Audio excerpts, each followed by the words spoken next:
Your refrigerator is lined with the worst possible material for stopping food from rotting. Every shelf, every wall, every drawer, plastic and stainless steel. Two materials with zero antimicrobial properties.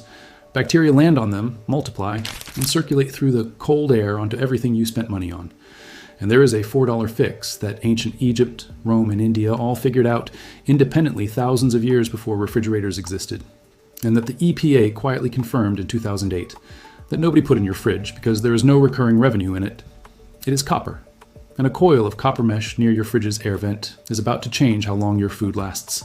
Here is what is actually happening in there. Cold slows bacterial growth. It does not stop it. A whole category of bacteria called psychrotrophs have specifically evolved to thrive at refrigeration temperatures. Pseudomonas, Listeria, Acinetobacter. They colonize your lettuce, your leftovers, your dairy, and because your fridge circulates air continuously through a vent system, whatever is living on one thing spreads to everything else. A published study found bacteria in 100% of domestic refrigerators tested. That air is moving right now. Copper stops it through something called the oligodynamic effect, named in 1893 by a Swiss botanist named Carl Wilhelm von Nageli, but understood in practice for 5,000 years before he gave it a name. When copper is exposed to air and moisture, it releases ions that destroy bacterial cell membranes, disrupt DNA replication, and trigger a cascade of cellular damage that bacteria cannot evolve resistance to. Not because the concentration is high, because the mechanism is electrochemical.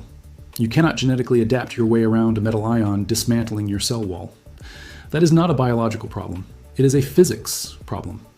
And the sequence of what actually happens to a bacterium that lands on copper is worth understanding, because it is not a gentle process. The copper ion penetrates the cell membrane and immediately begins generating reactive oxygen species inside the cell. The same family of molecules your immune system weaponizes to destroy pathogens. Simultaneously, it binds to and deactivates the proteins the bacterium needs to produce energy. The cell's DNA gets fragmented. Its membrane ruptures. The whole thing collapses from the inside out, in a process that takes minutes on a dry copper surface, hours in a refrigerator environment where moisture is lower and temperature suppresses ion release slightly. But it never stops. Room temperature copper is actually more aggressively antimicrobial than refrigerator temperature copper.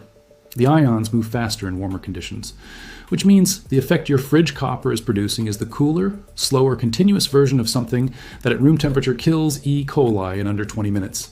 That is the version running in your kitchen right now on every copper surface that does not exist in your refrigerator. Now, here's where this stops being history and becomes something that should genuinely make you angry.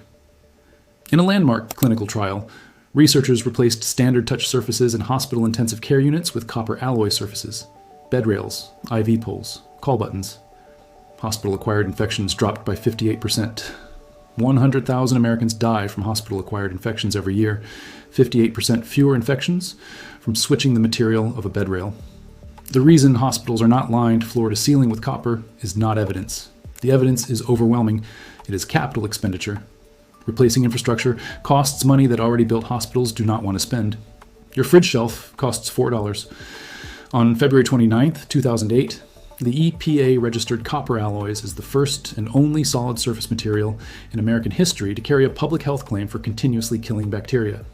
The specific organisms tested under EPA protocols, MRSA, E. coli O157:H7, vancomycin-resistant Enterococcus, Pseudomonas aeruginosa, all of them killed, greater than 99.9%, within 2 hours, continuously, without being replaced.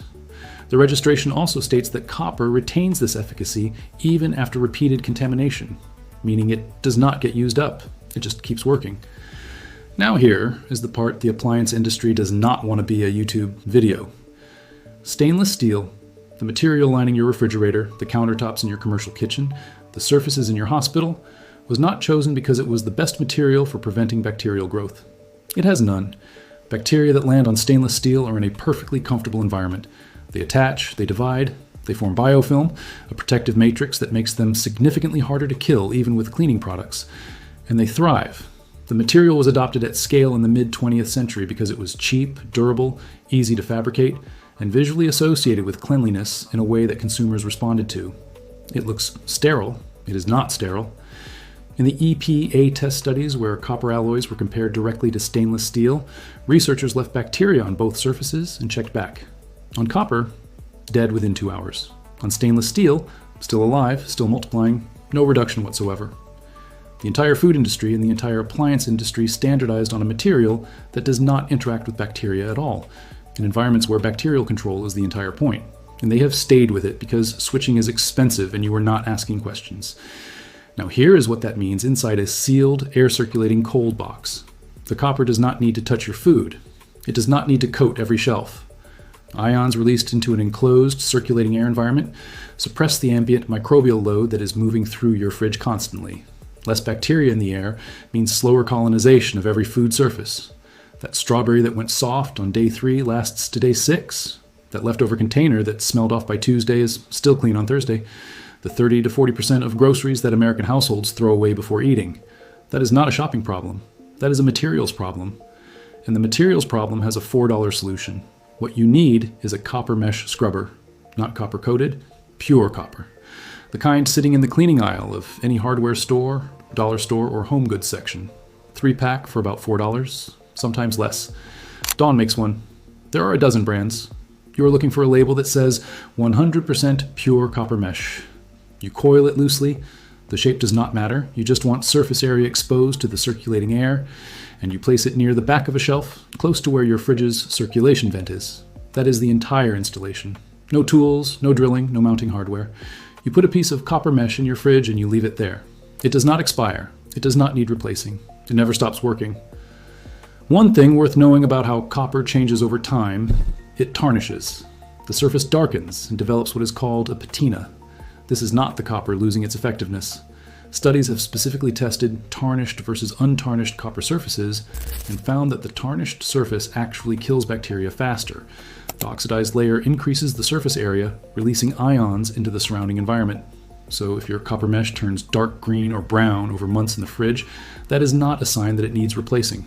That is a sign that it has been working. And here is where this thing completely took over my brain, because once I understood the mechanism, I could not stop seeing applications everywhere. The fridge was just the start. I went around my house looking at every surface that gets touched constantly and has never been antimicrobial a single day in its life. The doorknobs, specifically the doorknobs. A 10-week hospital study found copper-based door handles had 95% fewer bacteria than the standard handles they replaced. 95%. I started swapping mine one by one. Brass and bronze hardware contains enough copper to trigger the oligodynamic effect. And a solid brass door handle costs about the same as a stainless steel one at any hardware store. The ones I have not replaced yet are on the list. And then there's a finding that stopped me completely.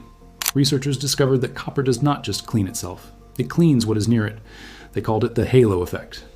In clinical trials, non-copper surfaces up to 50 centimeters away from copper surfaces showed a 70% reduction in bacterial contamination compared to the same surfaces nowhere near.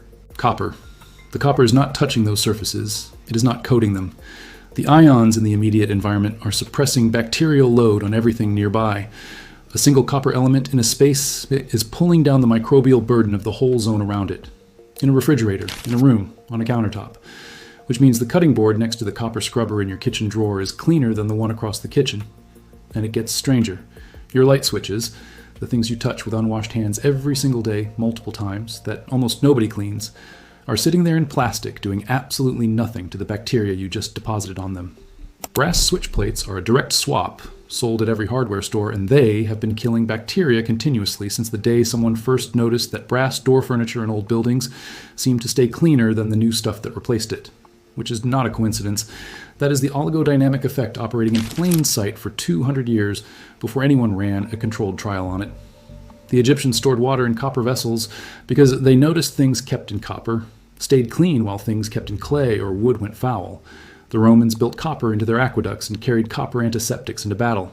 Ayurvedic medicine prescribed copper-stored water, tamrajal, as a daily ritual 5,000 years ago. The oligodynamic effect was operating in every one of those applications. They just did not have a name for it. You now have the name, the mechanism, the peer-reviewed clinical trial, the EPA registration, and the $4 hardware store version, all in one piece of information that the food preservation industry, the appliance industry, and the replacement filter industry would all prefer you never put together. Here's one more thing that tends to genuinely surprise people. Copper does not just suppress bacteria. It works on mold spores, on fungi, on certain viruses. The complete picture of what the oligodynamic effect covers is broader than most people expect when they first hear the word antimicrobial. The fuzzy mold that starts on the corner of your bread container, the invisible spores floating through the cold air from that container of forgotten leftovers at the back of the shelf. Copper ions interact with all of it, not as a dramatic instant kill at fridge temperatures, but as a continuous low-level suppression that the plastic and steel around it provide exactly zero of. The organisms in your refrigerator right now are operating in an environment that offers them nothing but cold. Add copper, and they now have to contend with a continuous source of ionic damage to their cellular structure. The math on your food's longevity changes. $4, 1 coil, no replacement, no electricity, no filter. Your food lasts longer, your fridge has a continuously active antimicrobial surface for the first time in its life. And the bacteria that have been quietly working on your groceries since the day you bought them now have a problem they cannot solve. The EPA confirmed it in a registered laboratory protocol in 2008, and somehow it still took a Canadian on YouTube making videos at midnight and reading USDA documents to get it into your refrigerator. $4. Go do it tonight. See you in the next one.